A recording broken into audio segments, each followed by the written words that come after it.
Les habla el ingeniero Martín Moros y les voy a hablar sobre problemas en este video. Les voy a mostrar algunos problemas resueltos en relación con la meteorología básica que se utiliza para hacer los cálculos posteriores de dispersión de contaminantes del aire. En principio comienzo refrescando un poco la teoría relacionada con estaciones meteorológicas, que son soluciones tecnológicas que permiten monitorear y realizar acciones preventivas en cuanto a las variaciones de los factores como temperatura, humedad del aire, velocidad y dirección del viento, la presión atmosférica, la humedad, la intensidad y acumulación de la lluvia, radiación solar y otras condiciones meteorológicas, con el fin de predecir y prevenir posibles riesgos como tornados, huracanes, sequías, periodos de lluvias extremos, etc. Según la ubicación de la estación se puede dividir en tres grandes tipos: las terrestres, las marítimas y las aéreas. Los instrumentos y la estación se deben ubicar en sitios estratégicos para la región geográfica en la que se necesita hacer las mediciones y monitoreo. Estas son algunas de las consideraciones para ubicar de la mejor manera las estaciones meteorológicas. Primero, que sea en un terreno asequible para el observador o el que tomará los datos de la estación. Que el lugar debe ser despejado y nivelado, que los instrumentos no se deben interferir entre ellos al momento de tomar los datos meteorológicos, y la orientación estratégica que debe dárseles a esos instrumentos precisamente para eso. Los datos recopilados por los instrumentos de medición hoy en día se envían a través de la red hacia plataformas o sistemas monitoreados. Estos datos se almacenan en la nube u observador local y así se actualizan en línea para un monitoreo preciso en tiempo real, ya que hoy en día con el internet de las cosas, la idea es esa, que la estación prácticamente esté cada rato actualizando la data sin necesidad de que tenga que ir una persona a leerla. Por supuesto, tiene que estar siendo visitada la estación meteorológica constantemente por los operadores para hacerle mantenimiento, para cuidar la seguridad de los equipos, del vandalismo, que no se vayan a robar los equipos, que no la vayan a dañar, y asegurarse de que está enviando. Pero la visita a la estación meteorológica no sea precisamente o únicamente para tomar datos de ella, sino que ella pueda ir periódicamente y constantemente estar enviando los datos a la nube y que los mismos se actualicen en el sistema de monitoreo de manera constante. Entre los instrumentos más utilizados en las estaciones meteorológicas está el barómetro, que permite el cálculo de la presión atmosférica del aire. Está el sensor de temperatura, que se usa para medir la temperatura ambiente, la mínima y la máxima. Está el sensor de humedad relativa, que registra la humedad relativa a lo largo del día. Está el pluviómetro, que mide la altura de la lluvia. Está el evaporómetro, que se utiliza para medir la cantidad de evaporación y que posteriormente seguramente se va a transformar en precipitación. Y está el sensor de viento, que nos permite conocer la velocidad y la dirección del viento. Ahora, de todos esos instrumentos, por supuesto, son importantes, pero para predecir o para ser utilizado en modelos matemáticos de dispersión de contaminantes atmosféricos, los datos más importantes son la presión atmosférica o barométrica, la velocidad y la dirección del viento, y la temperatura son los datos más importantes.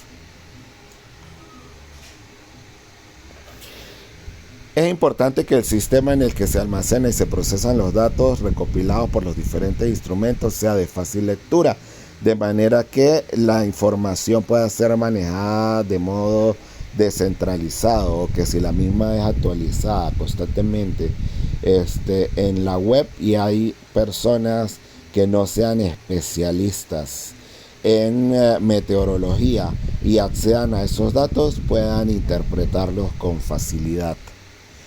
Existen globos sondas o globos meteorológicos, que también son conocidos como globos aerostáticos, y son específicamente un tipo de globo de gran altitud que puede irse elevando y elevando y elevando.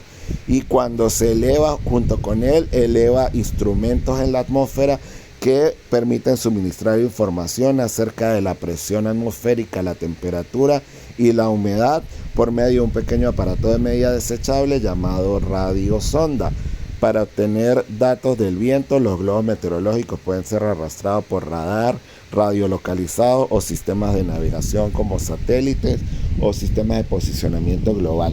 Estos globos aerostáticos son muy importantes en el uso de esta radiosonda que mide tantas variables, porque nos permite saber que a mayor altura con respecto al suelo la velocidad del viento se va acelerando, o es lo que debería esperarse, o es lo lógico que registre este equipo.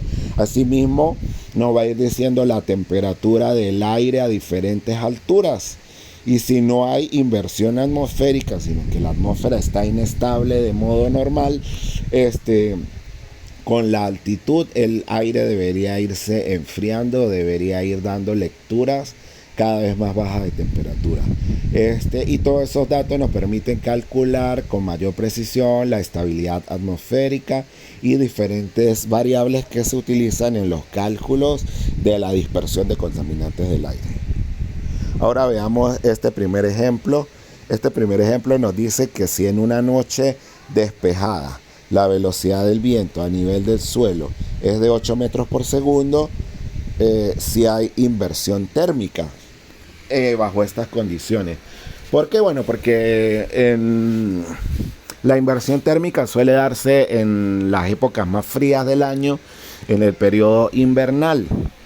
Pero aunque en nuestros países tropicales, como Venezuela, Ecuador, Colombia, etcétera, no hay esas variaciones tan pronunciadas en el clima.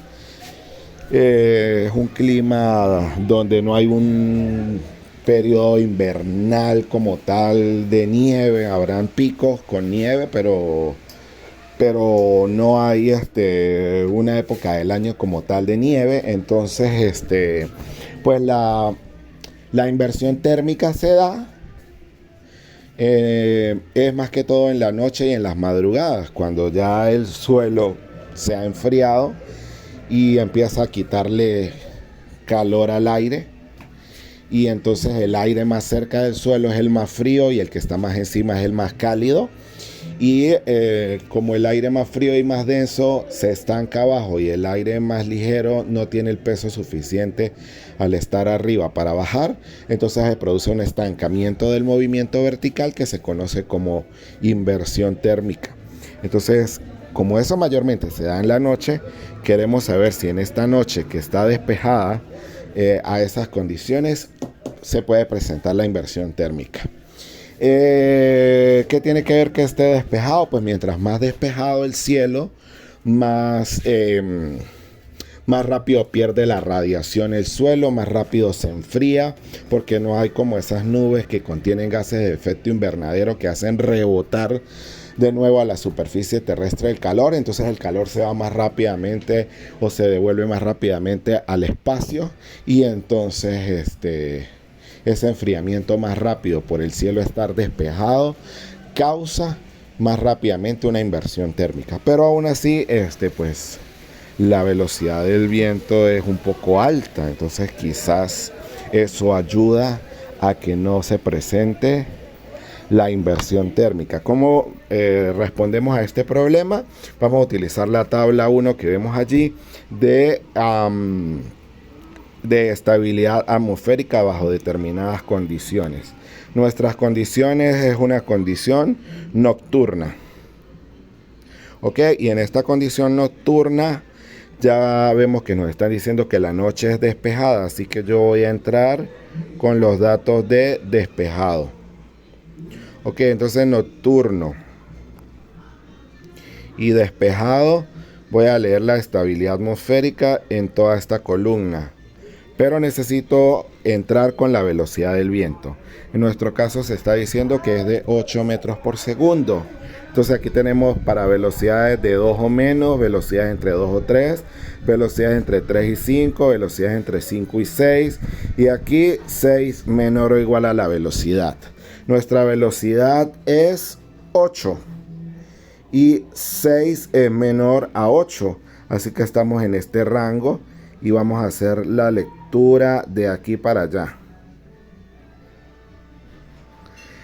Y esto nos revela que la estabilidad atmosférica para estas condiciones es tipo D o neutral. Entonces la respuesta es que no hay inversión térmica que se presentaría si la estabilidad atmosférica hubiese sido G. Entonces en nuestro caso se hubiese presentado aquí si la velocidad, además de que el cielo está despejado, si la velocidad hubiese sido lenta, menor a 2 metros por segundo, seguramente se presenta inversión térmica. Bien, pasemos a este segundo problema que tenemos acá. Dice que en una ciudad la estabilidad atmosférica diurna es tipo E. Ya nos están dando cuál es la estabilidad atmosférica. Entonces, con una temperatura y velocidad del viento a nivel del suelo, vamos a tomar más o menos a una altura promedio de 1.5 metros sobre el suelo que se hicieron esas mediciones, y es de 9 grados centígrados la temperatura y de 2,2 metros sobre segundos la velocidad. ¿Cuál será la temperatura y la velocidad del viento en la cima de un edificio de 80 pisos? Más o menos está estandarizado que un piso es de una altura de 3,3 metros. Entonces comienzo resolviendo la parte de la temperatura. Entonces para la temperatura ya me están diciendo que la estabilidad como dato es tipo E.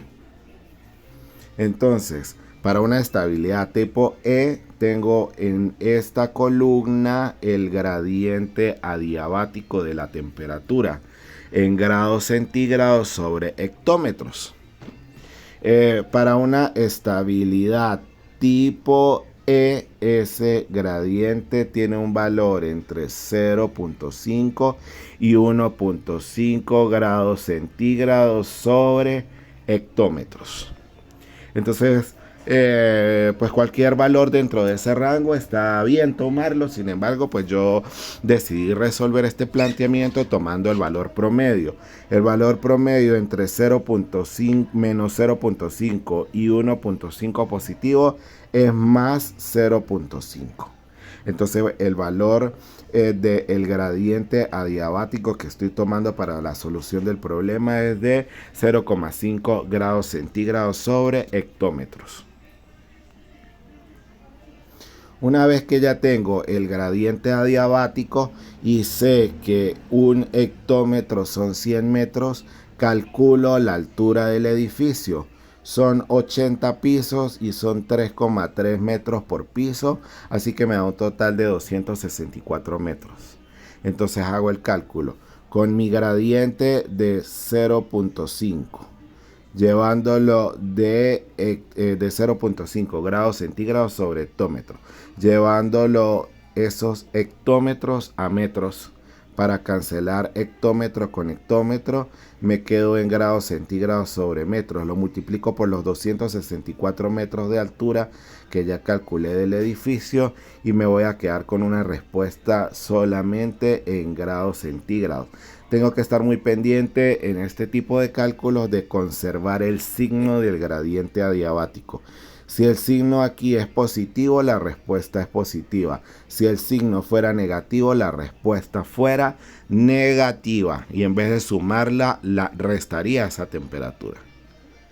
En este caso es positivo porque es una estabilidad atmosférica tipo E. Prácticamente hay una inversión moderada. Y la inversión moderada es que a más altura el viento, el aire en vez de enfriarse, se calienta. Eso pasa en las inversiones térmicas. Entonces en este caso hay una inversión leve y por eso hay un incremento leve de temperatura. O sea, tenemos que estar pendiente de eso, de contrastar lo que sabemos de teoría con los cálculos para ir evaluando si los cálculos nos están quedando bien. En nuestro caso, entonces, ¿cuál va a ser la temperatura en la cima del edificio? Pues si a nivel del suelo es de 9 grados, le sumo eso a la ganancia de temperatura que calculé y me da 10,32 grados, es lo que se esperaría en ese edificio. Ahora, la segunda parte es calcular la velocidad del viento. Voy a usar la ley de exponenciales de Deacon. Voy a necesitar U siempre se relaciona con Z y U1 se relaciona con Z1 y además voy a necesitar la variable P. ¿Qué datos tengo? Del enunciado me dijeron que la velocidad a nivel del suelo es de 2.2 metros sobre segundos a una altura más o menos de 1.5 metros. Porque a nivel del suelo prácticamente es a una altura de 0, pero si lo hago con una altura de 0, pues al dividir o a multiplicar por 0 el resultado me va a dar nulo y no voy a poder utilizar la ecuación. Así que tengo que, a pesar de que sea a nivel del suelo, tengo que usarlo un valor al menos un poco por encima del suelo para evitar resultados nulos. Y es que si tomamos en cuenta el perfil de velocidades del viento, mientras más cerca del suelo, más paralizada es la velocidad o más lenta. Eso me dice que a nivel del suelo, esa hipótesis dice que a nivel del suelo la velocidad del viento es nula. Entonces por eso, a pesar de que lo tome a nivel del suelo, nunca lo voy a tomar como una altura de 0 para hacer el cálculo. Ahora quiero conocer cuánto es U1 a una altura Z1 en la cima del edificio, que ya calculé como 264 metros. Comienzo entonces buscando, tengo prácticamente todos los datos de la ecuación. Tengo U con Z y tengo Z1 y lo que quiero es U1. Así que tengo que comenzar buscando primero la variable P. Esa variable P hay dos formas de hacerlo, por topografía o por estabilidad atmosférica. Comencemos a hacerlo por topografía.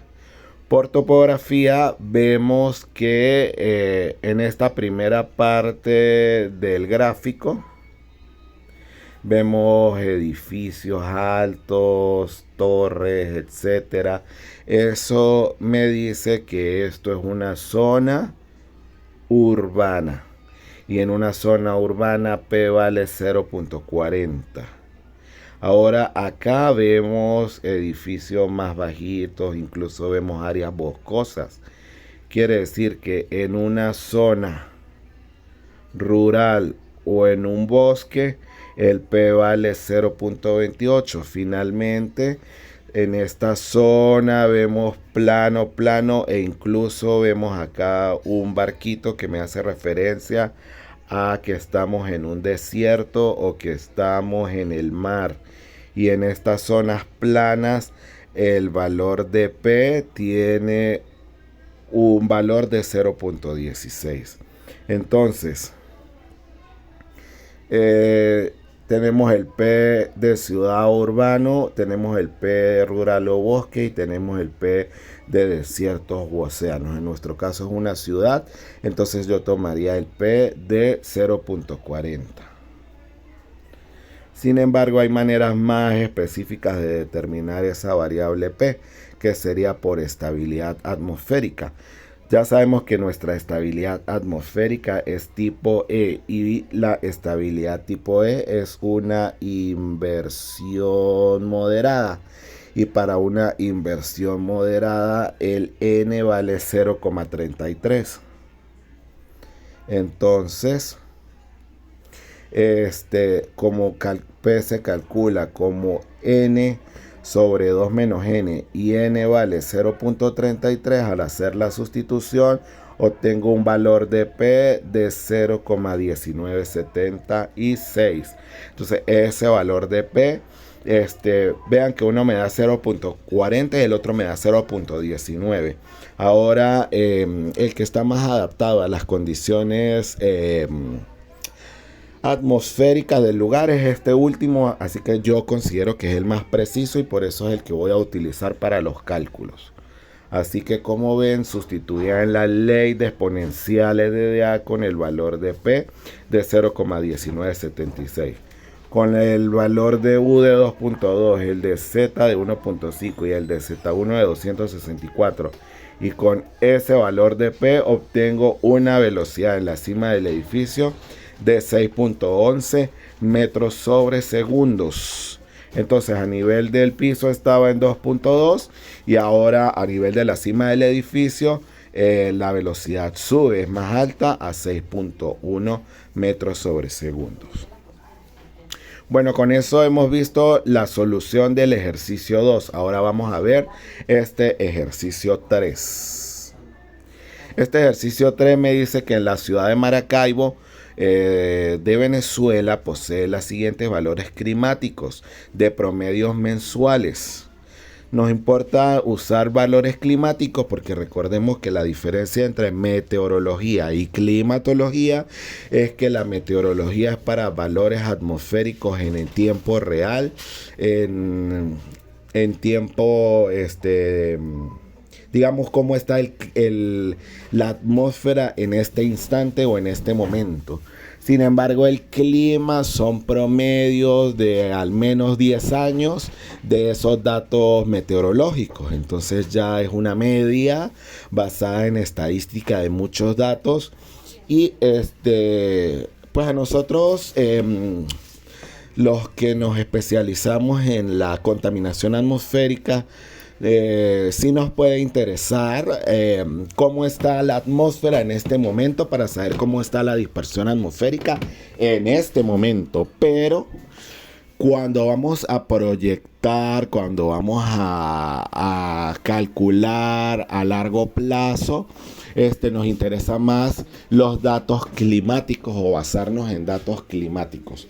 Entonces, pues es válido hacer los cálculos de dispersión o con datos meteorológicos o con datos climatológicos en función de lo que queramos. Si lo que queremos es estudiar la dispersión de contaminantes ya en este momento, lo hago con los datos meteorológicos de este momento. Y si lo que yo quiero es estudiar el clima, o lo que yo quiero estudiar es la dispersión de contaminantes a largo plazo o en un valor medio para hacer algún diseño, por ejemplo, para proyectar una chimenea, que las chimeneas, su altura se calcula también con las ecuaciones de dispersión de contaminantes. Entonces ya si voy a diseñar una chimenea, me interesa diseñar esa chimenea para que produzca una dispersión de los contaminantes lo mejor posible, aun y cuando se presente la condición más crítica de clima. Entonces lo voy a hacer con las peores condiciones climáticas y ahí es donde es válido usar los datos climáticos y no los datos meteorológicos. Entonces, bueno, en este caso lo voy a hacer, por eso lo voy a hacer con datos climáticos. Entonces busco una fuente confiable de esos datos climatológicos. Tomo los principales datos climáticos que me interesan para la parte de dispersión de contaminantes, como es temperatura, nubosidad, insolación diurna y velocidad del viento. Y voy a, en primer lugar, a escoger con cuál mes del año voy a trabajar, el mes que me da las condiciones más críticas para concentración de contaminantes, o en el mes que se me produce la peor dispersión en ese lugar.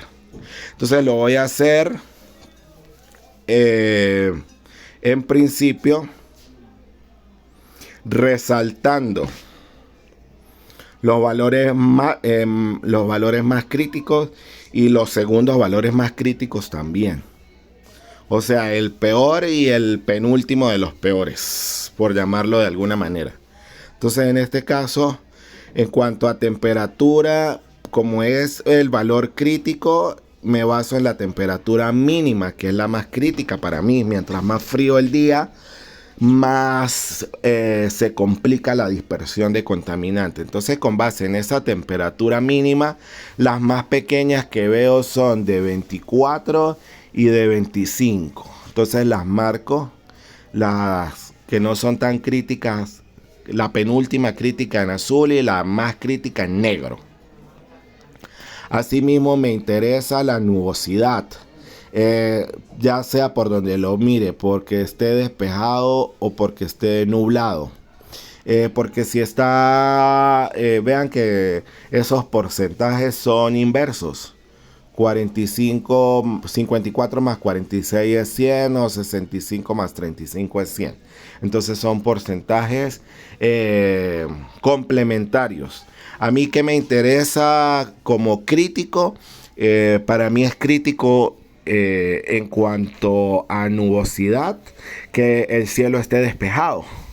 Porque ya dijimos que mientras más despejado, menos gases de efecto invernadero van a hacer rebotar el calor y más frío se pone la temperatura. Entonces voy a buscar los valores de nubosidad más bajo o de despejado más alto.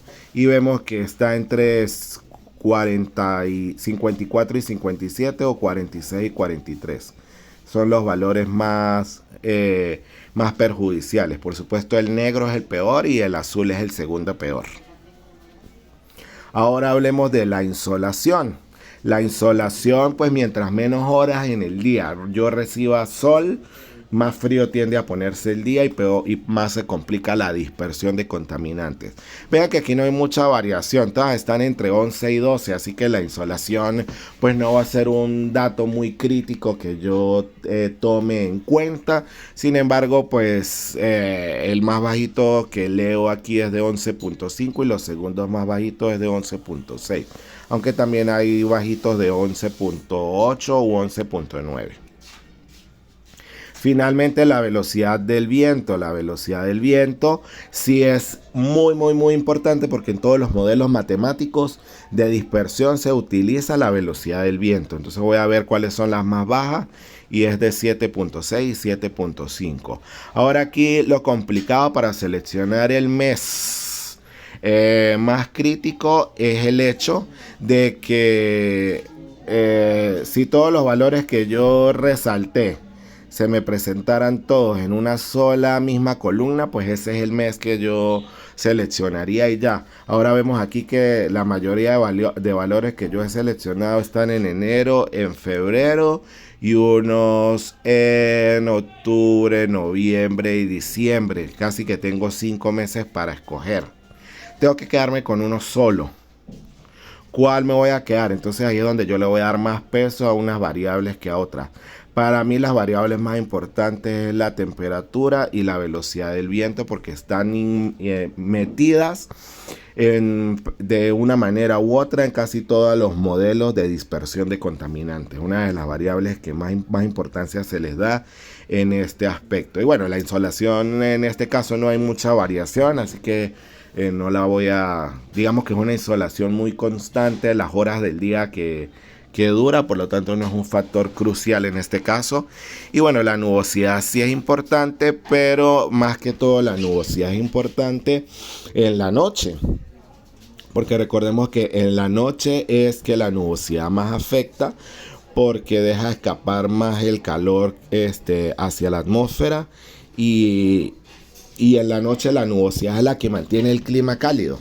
Entonces en el día va a permanecer cálido siempre que tengamos el sol irradiando, ¿no? Entonces en el día es menos importante la nubosidad. Sí tiene importancia, pero es más importante en la noche que en el día. Entonces bueno,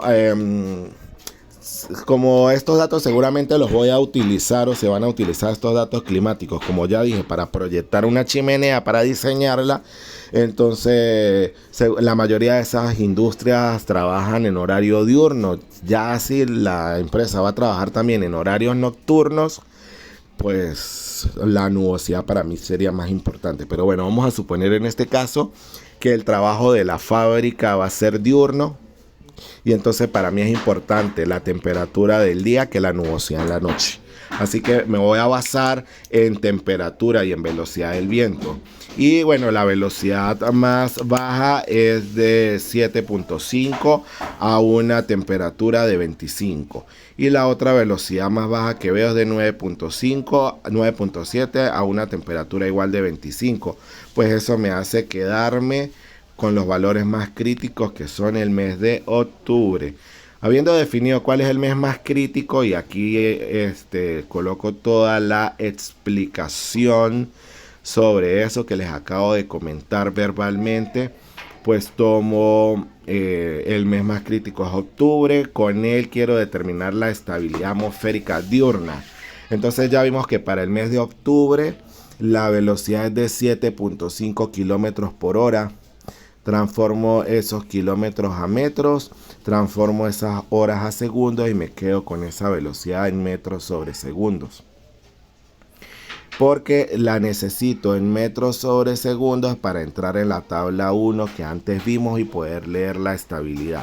Como nos estamos basando en condiciones diurnas, entonces la insolación diurna puede ser fuerte, moderada o débil. En nuestro caso 25 fue la más bajita. Y eso no es débil. Es todavía calor. Porque es que Maracaibo es una ciudad muy calurosa. Como se sabe, pues que es una ciudad muy calurosa. Entonces en el mejor de los casos vamos a poder decir que es una insolación diurna moderada. Esa de 24 grados centígrados. Vean que esto es como a criterio del que está evaluando. Aquí no hay un rango de que me diga la insolación es fuerte si sobrepasa de 30 grados, es moderada si está entre 20 y 30 grados centígrados y es débil si es de menos de 20 grados. Porque es que hay sitios invernales donde la temperatura puede ser de menos 20 o menos 30 grados centígrados. Entonces ahí sí diríamos que es débil. Entonces como esto es tan relativo y no hay valores específicos aquí que nos detallen eso, entonces yo asumo que para esa ciudad 25 grados centígrados no es débil jamás. Pero como puede ser más fuerte, porque allá ahí se puede llegar a temperaturas de hasta 35 40 grados fácilmente, entonces vamos a considerar que esos 25 grados son moderados. Entonces, con una insolación diurna moderada y una velocidad de 7,5 kilómetros por hora, que son 2 metros por segundo, y está entre 2 y 3 metros por segundo, cuando corto por aquí con esto, llego a que la estabilidad atmosférica es tipo B. La tercera pregunta es que debo determinar cuál es el gradiente adiabático. El gradiente adiabático se lee en la tabla 2. Ya determiné que la estabilidad es B, así que el gradiente adiabático oscila entre menos 1.9 y menos 1.7. Lo voy a tomar en un valor promedio de menos 1.8 grados centígrados sobre hectómetros. Ya entonces determiné cuál es el gradiente adiabático. Ahora necesito en cuarto lugar determinar cuál es la temperatura del aire a 4 y a 8 kilómetros. Entonces, con ese gradiente adiabático de 1.8, haciendo la conversión de hectómetros a kilómetros y multiplicándolo por los kilómetros de datos, que es 4 y 8, voy a obtener las temperaturas en cada caso.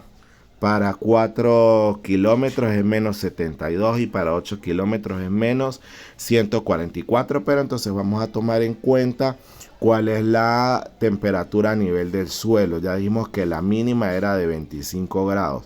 Y si conservo el signo, como les dije, del gradiente, si era positivo como hace rato, el resultado era positivo y se sumaba. En este caso el resultado, el signo es negativo y el resultado es negativo, así que se resta. Y me da para 4 kilómetros menos 47 grados y para 8 kilómetros menos 119 grados. Porque aquí una estabilidad tipo B es una estabilidad, una inestabilidad donde el aire con la altitud se va enfriando. Entonces, con base en ese conocimiento teórico, pues estos resultados son lógicos.